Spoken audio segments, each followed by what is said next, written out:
ಈ ಕಾರ್ಯಕ್ರಮದ ಪ್ರಾಯೋಜಕರು ಜೈನ್ ಇರಿಗೇಷನ್ ಸಿಸ್ಟಮ್ಸ್ ಲಿಮಿಟೆಡ್, ಜಾಗತಿಕ ತುಂತುರು ಮತ್ತು ಹನಿ ನೀರಾವರಿ ಉಪಕರಣಗಳ ಉತ್ಪಾದಕರು, ಬೇಸಾಯ ತಂತ್ರಜ್ಞಾನ ನಿರೂಪಕರು ಹಾಗೂ ರೋಗರಹಿತ ಟಿಶ್ಯೂ ಕಲ್ಚರ್ ಗಿಡಗಳು. ವೀಕ್ಷಕರೇ ನಮಸ್ಕಾರ. ನಾವು ನಿನ್ನೆ ಇಲ್ಲಿ ಕಾಸರಗೋಡು ಹತ್ರ ಬಂದು ಕರ್ವೇರ್ ಕ್ಯಾಶ್ಯೂಸ್ ಅಂತ ಇಲ್ಲಿ ವಿಶ್ವಕೇಶವ ಸರ್ ಅವರನ್ನು ಮಾತಾಡ್ತಾ ಇದ್ವಿ ಆಗಿತ್ತು. ಸಾಮಾನ್ಯವಾಗಿ ನಾವು ಈ ಗೋಡಂಬಿ ಸಂಸ್ಕರಣೆ ಬಗ್ಗೆ ಮುಂಚೆ ಶಿರಾ ಹತ್ರ ಒಬ್ಬರು ಮಂಜುನಾಥ್ ಸರನ್ನು ಮಾತಾಡ್ತಿದ್ವಿ. ಅವ್ರದ್ದು ಕೂಡ ಹಾಗೆ ಆಗಿತ್ತು. ಏನಪ್ಪ ಅಂದರೆ ಮೊದಲು ಅವರ ಗೋಡಂಬಿ ಅನುಭವ, ವಿಶ್ವಕೇಶವ ಸರ್ ಜೊತೆಗೂ ನಾವು ಅದೇ ಮಾಡಿದ್ವಿ. ಏನಪ್ಪ ಅಂದರೆ ಮೊದಲು ಇನ್ನೇ ಕಾರ್ಯಕ್ರಮದಲ್ಲಿ ನಾವು ಅವ್ರದ್ದು ಗೋಡಂಬಿ ಅನುಭವನ ಕೇಳ್ಕೊಂಡು ಬಂದ್ವಿ. ಅದಾದ ಮೇಲೆ ಗೋಡಂಬಿ ಸಂಸ್ಕರಣೆನ ಯಾವ ರೀತಿ ಮಾಡ್ತಾರೆ ಅನ್ನೋದ್ರ ಬಗ್ಗೆ. ಸೊ ಅದಕ್ಕೋಸ್ಕರ ಇವತ್ತು ವಾಪಸ್ಸು ವಿಶ್ವಕೇಶವ ಸರ್ ಅವ್ರದ್ದು ಈ ಗೋಡಂಬಿ ಸಂಸ್ಕರಣಾ ಘಟಕದಲ್ಲೇ ಅವ್ರನ್ನ ನಿಲ್ಲಿಸ್ಕೊಂಡು ಗೋಡಂಬಿ ಸಂಸ್ಕರಣೆಗೆ ಯಾಕೆ ಬಂದರು, ಮಾಡಬಹುದಾ ಹೇಗೆ, ಮುಖ್ಯವಾಗಿ ಈ ರೀತಿ ಸಣ್ಣ ಮಟ್ಟದಲ್ಲಿ ಅಥವಾ ಮಧ್ಯಮ ಮಟ್ಟದಲ್ಲಿ ಮಾಡಬಹುದಾ ಹೇಗೆ, ಎಲ್ಲಿಂದ ಗೋಡಂಬಿ ತರ್ತಾರೆ, ಇವ್ರ ತೋಟದ ಸಾಕಾಗತ್ತಾ ಹೊರಗಡೆ ತರ್ತಾರೆ, ಹೇಗೆ ಏನೇನೆಲ್ಲ ಮಾಡ್ತಾರೆ, ಯಾವ್ಯಾವ ಮಷೀನರಿಗಳಿದ್ದಾವೆ, ಈ ಮಷೀನ್ಗಳೆಲ್ಲ ಯಾವ್ಯಾವುದಕ್ಕೆ ಏನೇನು ಕೆಲಸ ಏನು ಅನ್ನೋದ್ರ ಬಗ್ಗೆ, ಅವೆಲ್ಲ ಪೂರ್ತಿಯಾಗಿ ಮಷೀನೇ ಮಾಡತ್ತಾ ಅಥವಾ ಮನುಷ್ಯರು ಇರಬೇಕಾಗತ್ತಾ, ಹೇಗೆ ಏನು ಅನ್ನೋದ್ರ ಬಗ್ಗೆ ಎಲ್ಲ ಮಾಹಿತಿಯನ್ನು ಇವತ್ತಿನ ಕಾರ್ಯಕ್ರಮದಲ್ಲಿ ಕೇಳ್ಕೊಂಡು ಬರೋಣ. ಸರ್ ನಮಸ್ಕಾರ. ಸರ್ ನಮಸ್ತೆ. ಸರ್ ನಾವು ಹಿಂದಿನ ಕಾರ್ಯಕ್ರಮದಲ್ಲಿ ನಿಮ್ಮದು ಗೋಡಂಬಿಯ ಕೃಷಿ ಅನುಭವದ ಬಗ್ಗೆ ನಾವು ಮಾತಾಡಿದ್ವಿ ಆಗಿತ್ತು. ಸುಮಾರು ಒಂದು 2-3 ವರ್ಷದ ಹಿಂದೆ ನಾವು ಶಿರಾದಲ್ಲಿ ಒಬ್ಬರದ್ದು ಗೋಡಂಬಿ ಸಂಸ್ಕರಣೆ ಮಾಡ್ತಾರೆ. ಅವರು ಸಹ ನಿಮ್ಮ ಹಾಗೆ ಗೋಡಂಬಿ ಬೆಳೆದು ಗೋಡಂಬಿ ಸಂಸ್ಕರಣೆ ಮಾಡ್ತಾಯಿದ್ರು. ಅವ್ರದ್ದು ಕಾರ್ಯಕ್ರಮ ಮಾಡಿದ್ವಿ. ಆವಾಗಿಂದ ನಮ್ಮ ರೈತರದ್ದು ಬಹಳಷ್ಟು ಬೇಡಿಕೆ ಇತ್ತು. ಏನಪ್ಪ ಅಂತಂದರೆ ಈ ರೀತಿ ಗೋಡಂಬಿ ಸಂಸ್ಕರಣೆ ಮಾಡೋರನ್ನ ಇನ್ನೂ ನಮಗೆ ಪರಿಚಯಿಸಿ, ಇದ್ರ ಬಗ್ಗೆ ಇನ್ನಷ್ಟು ಮಾಹಿತಿ ಕೊಡಿ. ಆಮೇಲೆ ಒಂದಿಷ್ಟು ಜನ ರೈತರು ಸಹ ನಾವೇ ಒಂದಿಷ್ಟು ಜನ ಸೇರಿ ಗೋಡಂಬಿ ಸಂಸ್ಕರಣಾ ಘಟಕವನ್ನು ಸ್ಥಾಪಿಸ್ತೇವೆ ಅಂದ್ಕೊಂಡು, ನಿಮ್ಮದು ಗೋಡಂಬಿ ಸಂಸ್ಕರಣಾ ಘಟಕ ಇದೆ ಅಂತ ಗೊತ್ತಾಯಿತು. ನೀವು ನಮ್ಮನ್ನು ಕೇಳಿದ್ರೆ ಸರ್ ಈಗ ಬರಬೇಡಿ, 2-3 ತಿಂಗಳು ಬಿಟ್ಟು ಬನ್ನಿ, ನಮ್ಮದೇ ಒಂದು ಸಪ್ರೇಟಾಗಿ ನಾವು ಗೋಡಂಬಿ ಸಂಸ್ಕರಣಾ ಘಟಕವನ್ನು ಮಾಡ್ತಾಯಿದ್ದೀವಿ. ಈಗ ಸದ್ಯಕ್ಕೆ ನೀವು ಮನೆ ಹಿಂದ್ಗಡೆ ಒಂದು ದೊಡ್ಡ ಇದರಲ್ಲಿ ಮಾಡ್ತಾ ಇದ್ದೀರಾ. ಸರ್ ಇದು ಬೇಡ, ಸರಿಯಾಗಿಲ್ಲ ಅಂತಂದರೆ ನಮಗೆ ಇದು ಮಷೀನ್ಗಳೇ ಗೋಡಂಬಿ ಸಂಸ್ಕರಣೆ ಮಾಡೋಕೆ ಏನು ಬೇಕಲ್ಲ, ಮಷೀನ್ಗಳು ನಿಮ್ಮ ಹತ್ರ ಇದ್ದಾವೆ. ಒಳ್ಳೆ ರೀತಿಯಲ್ಲಿ ಸಂಸ್ಕರಣೆ ಮಾಡಿ ನಿಮ್ಮದೇ ಒಂದು ಪ್ಯಾಕಿಂಗ್ ಮಾಡಿ ನಿಮ್ಮದೇ ಒಂದು ಮಾರ್ಕೆಟೇ ಹುಡ್ಕೊಂಡು ನೀವು ಮಾರಾಟ ಮಾಡ್ತಾ ಇದ್ದೀರಾ. ಇದ್ರ ಬಗ್ಗೆ ಮಾಹಿತಿ ತೊಗೊಂಡೋಗುವ. ಮಷೀನ್ಗಳು ನಮ್ಮ ರೈತರಿಗೆ ಇಲ್ಲೊಂದಿರಲಿ ಅಲ್ಲೊಂದಿರಲಿ ಎಲ್ಲ ನೀವು ಮಾಡೋ ಸರಿಯಾಗಿ ಮಾಡಿ ಸಾಕು, ಮಾಹಿತಿ ಸಿಕ್ಕಿರೋ ಅಂತ ಬಂದಿದ್ದೀವಿ. ಸರ್ ಮೊದಲಿಗೆ ಕೇಳೋದಂದರೆ ನೀವು 12-13 ವರ್ಷದಿಂದ ಗೋಡಂಬಿ ಮಾಡ್ತಾ ಇದ್ದೀರಾ. ಅದಕ್ಕಿಂತ ಮುಂಚೆ ನಿಮ್ಮ ಸುತ್ತಮುತ್ತ ಭಾಗದಲ್ಲಿ ಗೋಡಂಬಿ ಎಲ್ಲ ಇತ್ತು. ಸಾಧಾರಣವಾಗಿ ಅದನ್ನು ತಗೊಂಡು ಒಣಸಿ ಒಣ ಬೀಜವನ್ನು, ಇನ್ನೂ ಕೆಲವು ಬಾರಿ ಸೀಸನ್ ಇದ್ದರೆ ಹಸಿ ಬೀಜವನ್ನು ಒಳ್ಳೆ ರೇಟಿದ್ರೆ ಹಸಿ ಬೀಜನೇ ಕೊಡೋದು ಇತ್ತು. ಅದರಿಂದ ಹೋಗಿ ಈಗ ಗೋಡಂಬಿ ಸಂಸ್ಕರಣಾ ಘಟಕ ಮಾಡಬೇಕು ಅಂತ ಅಂದ್ಕೊಂಡು ಈ ಯೋಚನೆ ಯಾಕೆ ಬಂತು ಅಥವಾ ಅಗತ್ಯ ಆಗ್ತಿತ್ತು? ಅದೇ ಇದು 2021ರಲ್ಲಿ ನಾವು ಇದನ್ನು ಗೋಡಂಬಿ ಕೃಷಿ ಮಾತ್ರ ಮಾಡ್ತಾ ಇದ್ದೆ 21ರವರೆಗೆ. 20ರ ನಂತರ 21ನೇ ವಿಷಯದಲ್ಲಿ 2021ನೇ ವಿಷಯದಲ್ಲಿ ಲಾಕ್ಡೌನ್ ಆದ ನಂತರ ನಮಗೆ ಗೇರು ಬೀಜವನ್ನು ಖರೀದಿಸುವಂಥವ್ರು ಯಾರೂ ಇರಲಿಲ್ಲ. ನಂತರ ಖರೀದಿಸಿದ್ರು ತುಂಬ ಕಡಿಮೆ ಬೆಲೆಗೆ ಖರೀದಿಸ್ತಾ ಇದ್ರು. ಆಗ ನಮಗೆ ಇದರ ಖರ್ಚು ಮಾಡಿ ಇದರ ಕೃಷಿ ಮಾಡಿ ಅದರಲ್ಲಿ ನಮಗೆ ಲಾಭ ಗಳಿಸಲಿಕ್ಕೆ ಆಗ್ತಾ ಇರಲಿಲ್ಲ. ಆಗ 80-90 ರೂಪಾಯಿ ಎಲ್ಲ ಇತ್ತು ರೇಟ್, ಕಡಿಮೆ ಆಗಿತ್ತು. 110 ರೂಪಾಯಿ ಮ್ಯಾಕ್ಸಿಮಮ್ ಇದ್ದಂಥದ್ದು. ಮತ್ತು ಅದು ಯಾವ ಥರ ಅಂದರೆ ಇದು ಈಗ ಇದರಲ್ಲಿ ನಿಮಗೆ ದೊಡ್ಡ ಸಮಸ್ಯೆ ಇರುವಂಥದ್ದು, ಗೇರು ಕೃಷಿ ಮಾಡುವಂಥದ್ದು ಸುಲಭ, ಯಾರು ಬೇಕಾದ್ರೂ ಮಾಡ್ತಾರೆ. ಇದರಲ್ಲಿ ಸಮಸ್ಯೆ ಇರುವಂಥದ್ದು ಮಾರ್ಕೆಟಿಂಗ್ ಮಾಡಲಿಕ್ಕೆ. ಅಂದರೆ ಇದನ್ನು ನೀವು ಕಚ್ಚಾ ಗೇರು ಬೀಜವನ್ನಾದರೂ ಕೂಡ ನೀವು ತಗೊಂಡೋಗಿ ಉದ್ಯಮಿಗಳಿಗೆ ಕೊಡಬೇಕಾಗ್ತದೆ, ಫ್ಯಾಕ್ಟ್ರಿಗಳಿಗೆ ಕೊಡಬೇಕಾಗ್ತದೆ. ಅಲ್ಲಿ ಅವರು ಅದನ್ನು ಪ್ರೊಸೆಸ್ ಮಾಡ್ತಾರೆ. ಅಲ್ಲಿ ಏನಾಗ್ತದೆ ಅಂತಂದರೆ, ಈಗ ನಮ್ಮದು ಭಾರತ ದೇಶದಲ್ಲಿ ಇಂಪೋರ್ಟ್ ಕಚ್ಚಾ ಬೀಜ ಬಂದು ಇಲ್ಲಿಂದ ಸಂಸ್ಕರಣೆಯಾಗಿ ವಾಪಸ್ ಹೊರದೇಶಕ್ಕೆ ಹೋಗ್ತದೆ. ಸೊ ಹಾಗೆ ಇಂಪೋರ್ಟ್ ಆಗುವಾಗ ಏನಾಗ್ತದೆ, ಸಾಧಾರಣ ಆಗಸ್ಟಿಂದ ಸ್ಟಾರ್ಟ್ ಆಗ್ತದೆ, ಇಂಪೋರ್ಟ್ ಬರ್ತದೆ. ಅದೆಲ್ಲ ಬಂದರ್ಗಳಲ್ಲಿ ಬರ್ತದೆ. ಸೊ ಅಲ್ಲಿಂದ ನಿಮಗೆ ಬರುವಾಗ ಅವರು ಒಂದು 6 ತಿಂಗಳಿಗಾಗುವಷ್ಟು 7 ತಿಂಗಳಿಗಾಗುವಷ್ಟು ಹಾಗೆ ತಗೊಂಡು ಸ್ಟಾಕ್ ಇಡ್ತಾರೆ. ಸೊ ಅದೊಂದು 2-3 ತಿಂಗಳು ಮಾತ್ರ ವರ್ಷದಲ್ಲಿ ನಮಗೆ ಇಂಪೋರ್ಟ್ ಬೇರೆ ಬೇರೆ ದೇಶದ್ದು ಬಾರದೇ ಇರುವಂಥದ್ದು. ಆ ಸಮಯದಲ್ಲೆಲ್ಲ ಸ್ಟಾಕ್ ಮಾಡಿ ಇವರು ಬಂಡವಾಳ ಹಾಕಿ ಇಟ್ಟಿರ್ತಾರೆ, ದೊಡ್ಡ ದೊಡ್ಡ ಬಂಡವಾಳಶಾಹಿಗಳು. ಸೊ ಮತ್ತೆ ಅದರಲ್ಲಿ ನಮ್ಮದು ಸಾಧಾರಣ ಜನವರಿ-ಫೆಬ್ರವರಿಯಲ್ಲಿ ನಮ್ಮದು ಕ್ರಾಪ್ ಬರುವಾಗ ಅವ್ರ ಹತ್ರ ಆಲ್ರೆಡಿ ಬೇಕಾದಷ್ಟು ಸ್ಟಾಕ್ ಇರ್ತದೆ.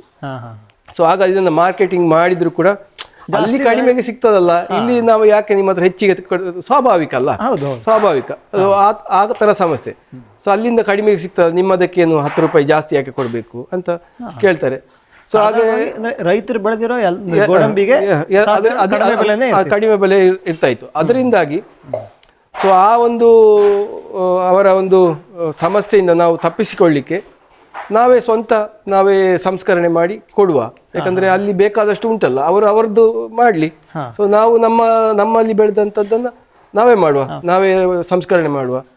ಅದಕ್ಕೆ ಹಾಗೆ ನಮಗೆ ಒಂದ್ಸತಿ ಈಗ ಫಾರ್ಮ್ TV ಅವ್ರದ್ದು ಚಾನಲಲ್ಲಿ ಮಂಜುನಾಥ್ ಶಿರದವ್ರದ್ದೊಂದು ನೀವೇ ಇಂಟರ್ವ್ಯೂ ಮಾಡಿದ್ರಿ, ಅದೆಲ್ಲ ನೋಡಿದೆ ನಾನು. ನೋಡುವಾಗ ನಮಗೆ ಕೂಡ ಒಂದು ಇದನ್ನು ಮಾಡಿದ್ರೆ ಆದೀತು ಅಂತ, ಮತ್ತೆ ಅದನ್ನ ಡೀಪ್ ಆಗಿ ಸ್ಟಡಿ ಮಾಡಿ ಎಲ್ಲೆಲ್ಲ ಮಿಷಿನ್ ಸಿಗ್ತದೆ ಅಂತ ನೋಡಿ ಅದನ್ನ ನಾವು ಮಹಾರಾಷ್ಟ್ರಕ್ಕೆ ಹೋದ್ವಿ, ಗುಜರಾತಿಗೆ ಹೋದ್ವಿ, ಹಾಗೆ ಬೇರೆ ಬೇರೆ ಕಡೆ ಹೋಗಿ ಮಿಷಿನ್ಗಳನ್ನೆಲ್ಲ ಬೇಕಾದ್ದು ತಂದು ನಾವು ಟ್ರೈನಿಂಗ್ ತಗೊಂಡ್ವಿ. ಫಸ್ಟ್ ನಾವು ಹೇಗೆ, ಅದು ಪೂನಾದಲ್ಲಿ ಟ್ರೈನಿಂಗ್, ಅಲ್ಲಿ ಒಂದು 4 ದಿವಸ ಇದ್ದು ನಾವು ಟ್ರೈನಿಂಗ್ ತಗೊಂಡು ನಂತರ ನಾವು ಬಂದು ಮಿಷನ್ಗಳನ್ನೆಲ್ಲ ನಾವು, ಯಾವುದೇ ಗೌರ್ಮೆಂಟ್ ಸೌಲಭ್ಯ ಇರಲಿಲ್ಲ ನಮಗೆ ಆಗ ಈಗ ಇರೋ ತರ PMFME, PMEGP ಆ ತರ ಸ್ಕೀಮ್ಗಳೆಲ್ಲ ಇರಲಿಲ್ಲ.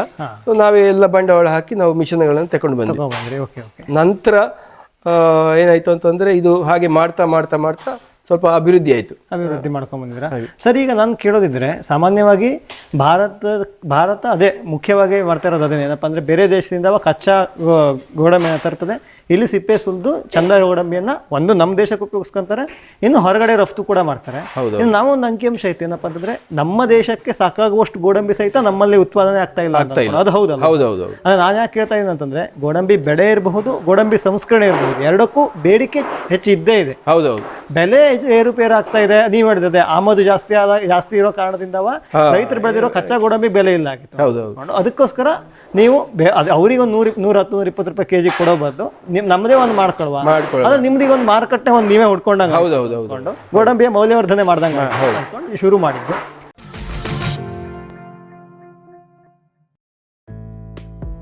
ಫಾರ್ಮಿಲಿ ನರ್ಸರಿ, ರೋಗರಹಿತ ಪಣಿಯೂರು 1, 2, 4, 5 ತೇವಂ ಕಾಳು ಮೆಣಸು, ಅಧಿಕ ಇಳುವರಿಯ ಚಂದ್ರಗಿರಿ F1, ಹೇಮಾವತಿ, ಸೀಂಟುಆರ್, ಡ್ವಾರ್ಫ್ ರೋಬಸ್ಟಾ ಕಾಫಿ ಗಿಡಗಳು, ಕ್ಯಾಡ್ಬರಿ F1 ಹೈಬ್ರಿಡ್ ಕೋಕೋ ಸಸಿಗಳು, ಕಸಿ ಜಾಯಿಕಾಯಿ, ಏಲಕ್ಕಿ, ಚಕ್ಕೆ, ಸಿಲ್ವರ್ ಓಕ್, ಅಡಿಕೆ, ಬಟರ್ ಫ್ರೂಟ್, ಹಲಸು ಮುಂತಾದ ಹಣ್ಣಿನ ಗಿಡಗಳು.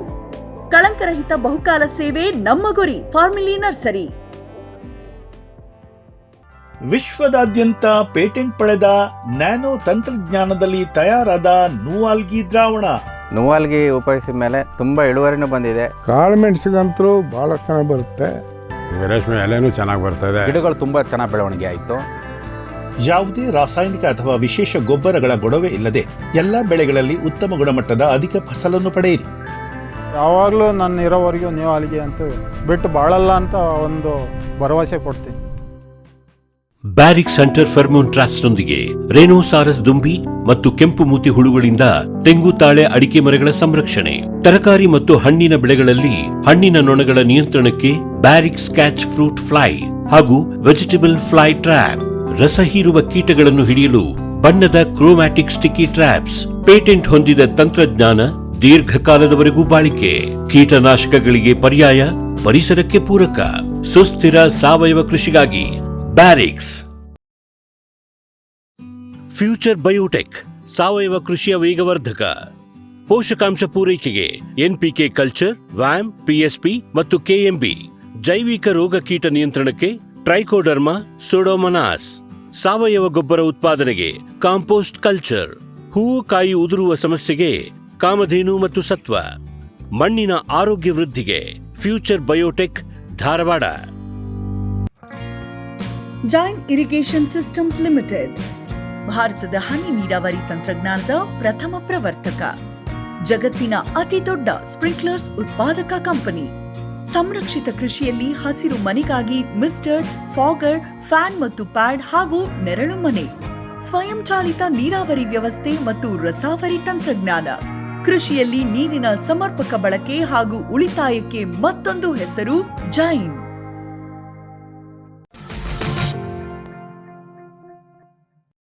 ಸರ್, ನೀವು ಹೇಳಿದ್ರಿ ಗುಜರಾತು, ಪುಣೆ, ಮಹಾರಾಷ್ಟ್ರ ಎಲ್ಲ ಹೋದ್ರಿ ಅಂತ ಅಂದ್ಕೊಂಡು. ಅಂದರೆ ನಾನು ಕೇಳ್ತಾ ಇರೋದೇನು ಅಂತಂದರೆ, ಮುಂದೆ ಮಷಿನ್ಗಳು ಯಾವ್ದಂತ ಬರುವ ಎಲ್ಲ ಮಷಿನ್ಗಳು ಒಂದೇ ಕಡೆ ಸಿಗಲ್ವಾ? ಬೇರೆ ಬೇರೆ ಮಷಿನ್ ಬೇರೆ ಕಡೆ ಕೂಡ ಹೋಗ್ಬೇಕಾ ಅಂತ. ಅಂದರೆ ಇದನ್ನು ಈಗ ಇದರಲ್ಲಿ ಈಗ ಗೇರು ಬೀಜ ಸಂಸ್ಕರಣೆ ಮಾಡುವಂಥದ್ದು, ಇದರಲ್ಲಿ ಲಾಭದಾಯಕ ಬರುವಂಥದ್ದು, ನೀವು ಆದಷ್ಟು ದೊಡ್ಡ ವಾಲ್ಯೂಮ್ ಬೇಸ್ಡ್ ಬಿಸ್ನೆಸ್ ಇದೆಲ್ಲ. ಇದನ್ನು ಚಿಕ್ಕ ಪುಟ್ಟದಲ್ಲಿ ಮಾಡಿದರೆ ನಿಮಗೆ ಲಾಭ ಇಲ್ಲ. ಇಲ್ಲಿ ನಮಗೆ ಏನಾಗ್ತಾ ಇದೆ ಅಂತಂದರೆ ನಮ್ಮದೇ ಫಾರ್ಮ್ ಉಂಟು, ಸೊ ನಮಗೆ ಹಾಗಾಗಿ ನಮ್ಮದಲ್ಲಿ ಸಿಗ್ತದೆ. ಇದು ನಿಮಗೆ 1 ಟನ್ 2 ಟನ್ ದಿವಸಕ್ಕೆ ಸಂಸ್ಕರಣೆ ಮಾಡಿದ್ರೆ ಇದು ಲಾಭ ತೆಗಿಲಿಕ್ಕೆ ಆಗ್ತದೆ. ಯಾಕಂದ್ರೆ ಅದರಲ್ಲಿ 20-30 ರೂಪಾಯಿ ಮಾತ್ರ ಇದು ಎಲ್ಲ ಆಗಿ ಲಾಸ್ಟಿಗೆ ಉಳಿಯುವಂಥದ್ದು. ಚಿಕ್ಕ ಪುಟ್ಟದಲ್ಲಿ ಮಾಡಿದ್ರೆ ಲಾಭ ಇಲ್ಲ. ಸೊ ಹಾಗಾಗಿ ದೊಡ್ಡ ಸ್ಕೇಲ್ ಮಾಡುವಂತ ಮಿಷಿನರೀಸ್ ಸಪ್ಲೈಯರ್ಸ್ಗಳೇ ಜಾಸ್ತಿ ಇರುವಂತದ್ದು. ಈ ಚಿಕ್ಕ ಚಿಕ್ಕದವರಿಗೆ ಮಾಡ್ಲಿಕ್ಕೆ ಕೊಡೋದಿಲ್ಲ. ಹಾಗೆ ನಮಗೆ ಇದು ಬಿಸ್ನೆಸ್ ಮಾಡಿದ್ರೆ ಹೇಗೆ ನಾವು ಸಸ್ಟೈನ್ ಆಗ್ಬೋದಾ ಇಲ್ವಾ ಅಂತ ಗೊತ್ತಿಲ್ಲ. ಅದಕ್ಕೋಸ್ಕರ ನಾವು ಎಲ್ಲಿ ಸಣ್ಣದು ಸಿಗ್ತದೆ ಮಿಷಿನ್ ಅಂತ ಹೇಳಿ ಅದಕ್ಕೋಸ್ಕರ ಬೇರೆ ಬೇರೆ ಕಡೆ ನಾವು ದೊಡ್ಡ ಮಟ್ಟದಲ್ಲಿ ಅದೇ ಹೇಳಿದ್ರೆ ದಿವಸಕ್ಕೆ 1 ಟನ್ 2 ಟನ್ ಮಾಡುವಂತ ಮಷಿನ್ಗಳನ್ನ ಎಲ್ಲವನ್ನು ಒಬ್ಬರೇ ತಂದ್ಕೊಟ್ಟು ಮಾಡಿ ಹೋಗ್ಬಿಟ್ಟಿರ್ತಾರೆ. ಆದ್ರೆ ಈ ತರ ಸಣ್ಣ ಮಟ್ಟದ ಮಾಡಬೇಕು ಅಂದ್ರೆ ನೀವು ಹುಡ್ಕೊಂತ ಹೋಗ್ಬೇಕು. ಹೌದೌದು. ಸರಿ ಸರ್, ಈಗ ಪ್ರೊಸೆಸ್ಗಳಿಗೆ ಬಂದರೆ ನಾವು ಈಗ ನಿಮ್ಮ ತೋಟದಿಂದ ಗೋಡಂಬಿ ಬರ್ತದೆ. ಸೊ ಗೋಡಂಬಿ ಬಂದ ತಕ್ಷಣ ಫಸ್ಟ್ ಏನು ಮಾಡ್ತೀರಾ, ಹೇಗೆ ಅಂತ? ಅದನ್ನು ಗೋಡಂಬಿಯನ್ನು ಬಂದ ಕೂಡಲೇ ಅದನ್ನ ಹಣ್ಣು ಮತ್ತು ಗೋಡಂಬಿಯನ್ನು ಬೇರೆ ಮಾಡಿ ಅದನ್ನು ತೊಳೆದು ನಾವು ಒಂದು 3 ರಿಂದ 4 ಸ್ಟ್ರಾಂಗ್ ಸನ್ಲೈಟ್ 5 ದಿವಸವೂ ಹಾಕ್ತೇವೆ. ಅಂದರೆ ಸನ್ಲೈಟ್ ಇಲ್ಲದಿದ್ದರೆ ಅದು ನಿಮಗೆ ಒಂದು ಶಬ್ದ ಬರಬೇಕು. ಅಂದರೆ ಅಷ್ಟು ಮಾಯಿಶ್ಚರ್ ಎಲ್ಲ ಹೋಗಿ ಕಟ ಕಟ ಕಟ ಅಂತ ಶಬ್ದ ಬರಬೇಕು. ಅಷ್ಟು ಒಣಗಿಸಬೇಕು. ಒಣಗಿಸಿದ ನಂತರ ನಾವು ಅದನ್ನು ಜೂಟ್ ಬ್ಯಾಗಲ್ಲಿ ಹಾಕಿ ಸ್ಟೋರ್ ಮಾಡಿ ಇಡ್ತೇವೆ. ನಂತರ ಅದನ್ನು ತಂದು ಇದು ಬಾಯ್ಲ್ ಮಾಡ್ತೇವೆ. ಬಾಯ್ಲ್ ಮಾಡಿ ಸ್ಟೀಮ್ ಮಾಡಿ ಬಾಯ್ಲ್ ಮಾಡ್ತೇವೆ. ಬಾಯ್ಲ್ ಮಾಡಿ 1 ದಿವಸ ಅದನ್ನು ತಣಿಸಿ ನಂತರ ಅದನ್ನು ಕಟಿಂಗ್ ಮಿಷಿನ್ಗೆ ಹಾಕ್ತೇವೆ. ಕಟಿಂಗ್ ಮಷೀನ್ ಯಾವ ತರ? Cutting automatic, semi automatic machine. ಅದಕ್ಕೆ ನಾವು ಮ್ಯಾನ್ಯುಯಲ್ ಆಗಿ ಲೋಡ್ ಮಾಡಬೇಕು ಮತ್ತೆ ಅದು ಅದರಷ್ಟಕ್ಕೆ ಕಟ್ ಆಗ್ತಾ ಮಾಡ್ತದೆ. ಆಮೇಲೆ ನಾವು ಕೆಲವೊಂದು ನೋಡಿದ್ವಿ, ನಮ್ದು ಈ ಹೊಲಿಗೆ ಯಂತ್ರ ತರದ ಒಂದು ಕಟಿಂಗ್ ಮಷೀನ್ ಸಂಪೂರ್ಣವಾಗಿ ಮನುಷ್ಯನೇ ಚಾಲಿತ ಮಾಡುವುದು ಇದೆ.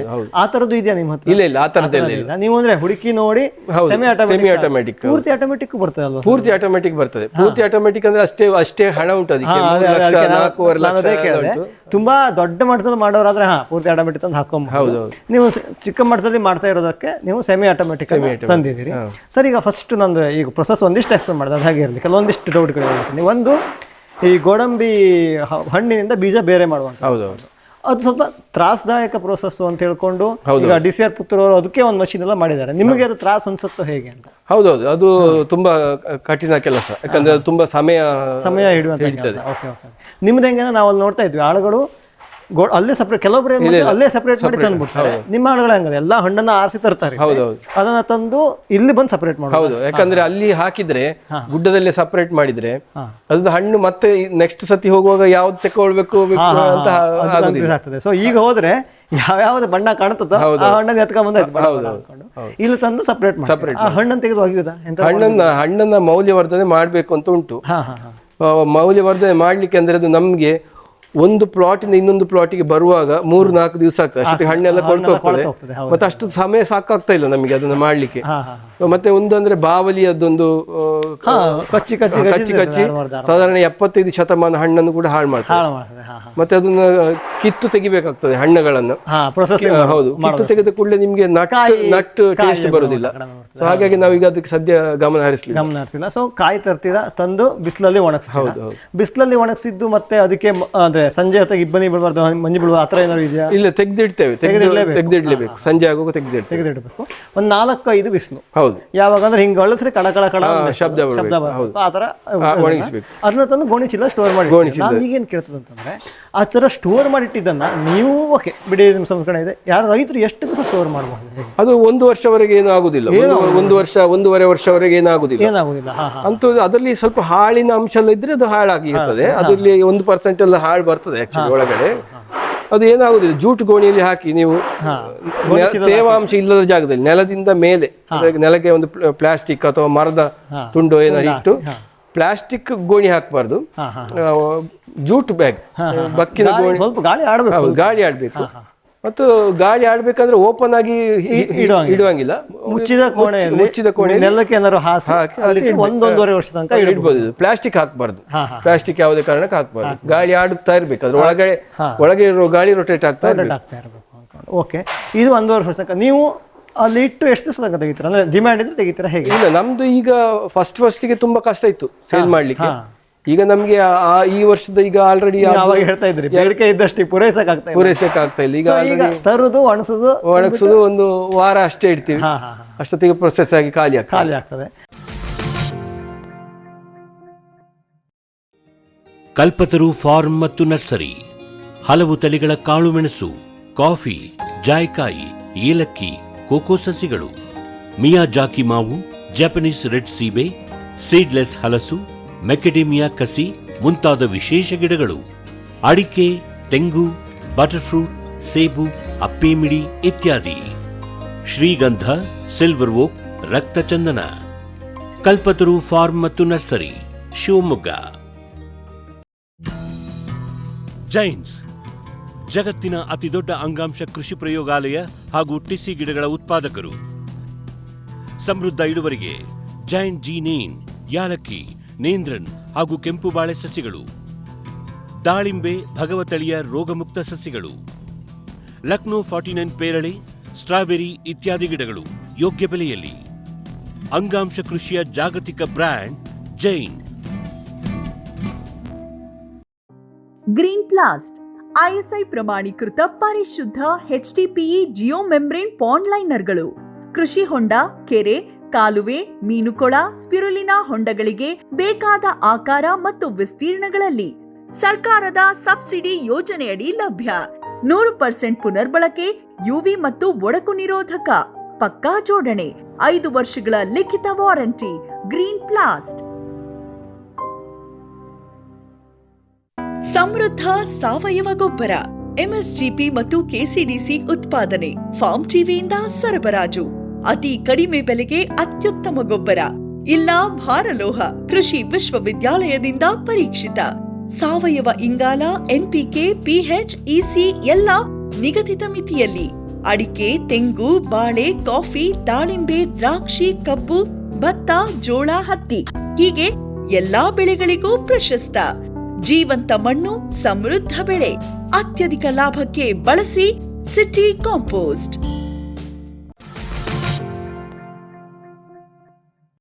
ಸರ್, ಈಗ ಒಣಸಾಯ್ತು, ಒಣಸಾದ್ಮೇಲೆ ನೆಕ್ಸ್ಟ್ ತಂದು ಬಾಯ್ಲ್ ಮಾಡೋದು ಅಂತಂದ್ರೆ ಬಾಯ್ಲರ್. ಹೌದೌದು. ಈ ಬಾಯ್ಲರ್ ಅಂತ ನಿಮ್ದು ಕುಕ್ಕರ್ ಟೈಪ್ ಇದೆ, ನಾವು ನೋಡಿದ್ವಿ. ಹೌದೌದು. ಅದು ಯಾಕೆ ಆ ಥರದ್ದು ಹೇಗೆ ಅಂತ ಅಂದ್ರೆ ನಾವು ಅದು ಫಸ್ಟಿಗೆ ನಮಗೆ ಇದು ಎಲ್ಲರೂ ನಮ್ಮ ಹತ್ರ ಹೇಳ್ತಾ ಇದ್ದು ಗೋಡಂಬಿ ಇದು ಮಾಡಬೇಡಿ, ಎಲ್ಲ ಫ್ಯಾಕ್ಟ್ರಿಗಳೆಲ್ಲ ಕ್ಲೋಸ್ ಆಗ್ತಾ ಉಂಟು, ಸೊ ಇದನ್ನೆಲ್ಲ ನೀವು ಮಾಡಿದ್ರೆ ನಷ್ಟ ಆಗ್ತದೆ. ಹಾಗಾಗಿ ನಮ್ಗೆ ಒಂದೇ ಸತಿ ಬಂಡವಾಳ ಹಾಕ್ಲಿಕ್ಕೂ ಹೆದರಿಕೆ ಆಯ್ತು. ಹಾಗೆ ನೋಡುವ ಮತ್ತೆ ಹೇಗೆ ಬಾಯ್ಲರ್ ಕೆಲಸ ಅನ್ನ ಬೇಯಿಸೋ ಕೆಲಸವೇ ಅಷ್ಟೇ, ಅದೇ ಟೆಕ್ನಿಕಲ್ ಬೇರೆ ಅಷ್ಟೇ. ಸೊ ಆ ಥರ ನೋಡುವ ಅಂತ ಹೇಳಿ ಮತ್ತೊಂದು ಚಿಕ್ಕದಿರ್ಲಿ ಈಗ ಸದ್ಯಕ್ಕೆ ಮತ್ತೆ ನೋಡುವ ಅಂತ ಹೇಳಿ ಸಣ್ಣ ಪ್ರಮಾಣದಲ್ಲಿ ಇರುವಂತದ್ದನ್ನು. ಸಣ್ಣ ಪ್ರಮಾಣ ಅಂದ್ರೆ ಎಷ್ಟು ಅದು ಒನ್ ಟೈಮ್ ಬೇಯಿಸುವಾಗ ಒಂದು 40ರಿಂದ 50 kg ವರೆಗೆ ಬೇಯಿಸಲಿಕ್ಕೆ. ಆ ಬೇಯಿಸುದು ಅಂದ್ರೆ ಎಷ್ಟು ಪ್ರೆಷರ್, ಎಷ್ಟು ಟೆಂಪರೇಚರ್? ಅದಕ್ಕೆ ಏನಿಲ್ಲ, ನಮ್ದು ನಾರ್ಮಲ್ ನಮ್ದು 100 ಡಿಗ್ರಿ ಸೆಲ್ಸಿಯಸ್ ಬರುವಾಗ ಅಬೆ ಬರ್ತದೆ, ಅಬೆಯಲ್ಲಿ ಅದು ಎಷ್ಟು ಅದೊಂದು 1.5ರಿಂದ 2 ಗಂಟೆ ಬೇಯಿಸುದು. ಅದು ಬೇಯಿಸುದು ಯಾಕೆ ಅಂತ ಕೇಳೋದು ರೈತರಿಗೂ ಬೇಕಾದ್ರೆ ಅದರ ಸರ್ ಒಣಗಿಸಿ ತಂದು ಕಟ್ ಮಾಡ್ಬಿಟ್ರೆ ಆಗೋದಿಲ್ಲ. ಯಾಕಂದ್ರೆ ಅದರಲ್ಲಿ ಗೋಡಂಬಿಯಲ್ಲಿ ಹೊರಗಿನ ಸಿಪ್ಪೆ ತುಂಬಾ ಕಠಿಣವಾಗಿರ್ತದೆ. ಅದು ನಿಮಗೆ ಮೆತ್ತಗೆ ಆಗ್ಬೇಕು. ಮೆತ್ತಗೆ ಆದ ಕೂಡಲೇ ಅದು ಸ್ವಲ್ಪ ಉಬ್ಬಿ ಬೇಯಿಸುವಾಗ ಉಬ್ಬಿ ಒಳಗಡೆ ಒಂದು ಗ್ಯಾಪ್ ಬಿಡ್ತದೆ. ಅಂದ್ರೆ ನೀವು ಈಗ ಮೇನ್ ಏನು ಗೋಡಂಬಿ ತಿಂತೀವಲ್ಲ ಅದಕ್ಕೆ ಮತ್ತೆ ಸಿಪ್ಪೆ ನಡುವೆ ಸಣ್ಣ ಗ್ಯಾಪ್ ಆಗ್ಬೇಕು. ಆಗ ನೀವು ಮಿಷಿನ್ ಹಾಕಿದಾಗ ಆ ಗ್ಯಾಪ್ ಇಂದಾಗಿ ಅದು ಅಂದ್ರೆ ನಿಮ್ಮ ಮುಂದ್ಗಡೆ ಪೂರ್ತಿ ಬೀಜ ತೆಗಿಯೋಕೆ ಸುಲಭ ಆಗ್ತದೆ. ಸರಿ, ಅಷ್ಟೇ ಸಿಂಪಲ್. ಎಷ್ಟು 3-4 ತಾಸು ಬೇಯಿಸ್ತೀರಾ ಸರ್? ಎಷ್ಟು ಬೇಯಿಸ್ತೀರಾ? ಎಷ್ಟೊತ್ತು ಬೇಯಿಸ್ತೀರಾ? 2 ಗಂಟೆ 2.5 ಅಷ್ಟೇ. ಬೇಯಿಸಿ ಅದನ್ನ ತೆಗೆದು ನೆಲಕ್ಕೆ ಹಾಕ್ತೇವೆ, ತಂಪು ಮಾಡ್ತೇವೆ. ನೆಕ್ಸ್ಟ್ ಸರ್ ತಂಪು ಆದ್ಮೇಲೆ ಅದನ್ನ ಮಿಷಿನ್ಗೆ ಹಾಕ್ತೇವೆ, ಕಟಿಂಗ್ ಮಿಷಿನ್. ಮಾರನೇ ದಿವಸ 24 ದಿವಸ ಗಂಟೆ 24 ಗಂಟೆ ತಣಿಬೇಕು. ಅದಕ್ಕಿಂತ ಮುಂಚೆ ಮಾಡಿದ್ರೆ ಅದ್ರಲ್ಲಿ ಸೊನೆ ಇರ್ತದಲ್ಲ, ಅದೆಲ್ಲ ಕರೆಕ್ಟ್ ಆಗಿ ಅದರ ಒಳಗಡೆ ಲಾಕ್ ಆಗಿರುದಿಲ್ಲ. ಸೊನೆ ಎಲ್ಲ ನಿಲ್ಬೇಕು, ಅದರೊಳಗೆ ಬಿಸಿ ಮಾಡಿ ಆಗುವಾಗ ನಿಲ್ತದೆ, ಇಲ್ಲ ಸೊನೆ ಹರಿಲಿಕ್ಕೆ ಶುರು ಆಗ್ತದೆ. ಮತ್ತೆ ಅದು ಎಲ್ಲ ಸರಿಯಾಗಿ ಉಬ್ಬಿದಂಥದ್ದು ವಾಪಸ್ ತಣದು ಗಟ್ಟಿ ಬರಬೇಕು. ಗಟ್ಟಿ ಬಂದ್ರೆ ಮಿಷಿನ್ ಅಲ್ಲಿ ಕಟ್ ಆಗ್ತದೆ. ಸೊ ಈ ಮಷೀನಿಗೆ ಹಾಕ್ತೀರಾ? ಈ ಮಷೀನಿನ ಕೆಪಾಸಿಟಿ ಹೇಗೆ ಅಂದ್ರೆ ಒಂದ್ ತಾಸಿಗೆ ಒಂದು 30ರಿಂದ 40 kg ವರೆಗೆ ಹೊಡಿಲಿಕ್ಕೆ ಆಗ್ತದೆ. 2 ಮಿಷಿನ್ ಉಂಟು, ಒಂದು 15 kg ಆಗ್ತದೆ. 15 kg ಒಂದು ಸಣ್ಣ ಮಷೀನ್ ಫಸ್ಟ್ ತರಿಸಿದ್ದು. ಆಮೇಲೆ ಇದು ಸ್ವಲ್ಪ ಜಾಸ್ತಿ ಆದ್ಮೇಲೆ ಇನ್ನೊಂದು ತರಿಸಿದ್ರಿ 40 kg ತನಕ ಕಟ್ ಮಾಡ್ತಾರೆ. ಈಗ ಇದೊಂದು ಬಹಳ ಮುಖ್ಯ, ನಮಗೆ ಬಹಳಷ್ಟು ಜನ ರೈತರು ಕೇಳ್ತಾರೆ. ನೀವು ಫಾರ್ ಎಕ್ಸಾಂಪಲ್ ಒಂದು 100 ಬೀಜನೇ ಹಾಕಿದ್ರಿ ಅಂತ ಇಟ್ಕೊಳ್ಳಿ, ಅದರಲ್ಲಿ ಎಷ್ಟು ಬೀಜ ಪೂರ್ತಿಯಾಗಿ ಅಂದರೆ ಪೂರ್ತಿ ಇರುತ್ತೆ, ಎಷ್ಟು ಬೀಜ ಅರ್ಧ ಆಗುತ್ತೆ, ಎಷ್ಟು ಬೀಜ 50 ಈಗ ನೀವು 50-60% ನಿಮಗೆ ಇಡೀ ಬೀಜ ಅಂತ ಹೇಳ್ತಾರೆ, ಅದು ಸಿಗ್ತದೆ. ಮತ್ತೆ ಬಾಕಿ ಇರುವಂಥದ್ದು ಒಂದು 40 ಭಾಗ ತುಂಡು, 2 ಭಾಗ 4 ಭಾಗ ಹಾಗೆ ಬೇರೆ ಬೇರೆ ಟೈಪ್ ಬರ್ತದೆ.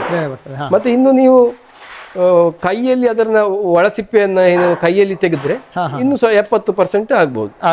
ಅದು ಮುಂದೆ ಮುಂದೆ ಮುಂದೆ ಸರಿ ಸರ್. ಈಗ ಪೀಸ್ ಮಾಡ್ತೋದು, ಪೀಸ್ ಮಾಡ್ತೋದು. ನೆಕ್ಸ್ಟ್ ಮುಂದೆ ಪ್ರೊಸೆಸ್ಸು ಪೀಸ್ ಮಾಡಿದ್ಮೇಲೆ ಅದನ್ನ ಇದು ಮಾಡ್ತೇವೆ, ಮಾಯಿಶ್ಚರಿಂಗ್ ಕೊಡ್ತೇವೆ. ಮಾಯಿಶ್ಚರಿಂಗ್ ಕೊಟ್ಟು ನೆಕ್ಸ್ಟ್ ಡೇ ಡ್ರೈ ಮಾಡ್ಬೇಕು. ಅದನ್ನ ಗೋಡಂಬಿಯನ್ನ ಒಣಗಿಸ್ಬೇಕು. ಅದು ಪೀಸ್ ಮಾಡಿ ಸಿಪ್ಪೆ ಸಪರೇಟು, ಗೋಡಂಬಿ ಮೇಲೆ ಒಂದು ಕಂದು ಬಣ್ಣದ ಸ್ವಲ್ಪ ಬಣ್ಣದ್ದು ಸಿಪ್ಪೆ ಇರ್ತದೆ. ಅದನ್ನ ಮತ್ತೆ ಎಲ್ಲ ಮಿಷಿನ್ ಅಲ್ಲಿ ಕಟ್ ಆಗುದಿಲ್ಲ. ಅದನ್ನ ಕೈಯಲ್ಲಿ ಸ್ವಲ್ಪ ನೋಡಿ ಎಲ್ಲ ತೆಗೆದು ಕೈಯಲ್ಲಿ ಸಪರೇಟ್ ಮಾಡ್ತೇವೆ.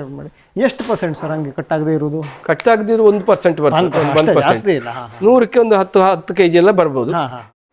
ಮೇನ್ ಇರುವುದು ಅದನ್ನ ಕೈಯಲ್ಲಿ ತೆಗೆಯುವಂಥದ್ದು, ಸ್ಕೂಪಿಂಗ್ ಅಂದ್ರೆ ಎಲ್ಲ ಕಟ್ ಆಗಿದ್ರು ಒಳಗೆ ಇರ್ತದೆ. ಅದನ್ನ ನಾವು ನೋಡಿ ಕೈಯಿಂದ ತೆಗಿಬೇಕು. ಅದು ಸ್ವಲ್ಪ ನಾಜೂಕ್ ಆಗ್ತದೆ.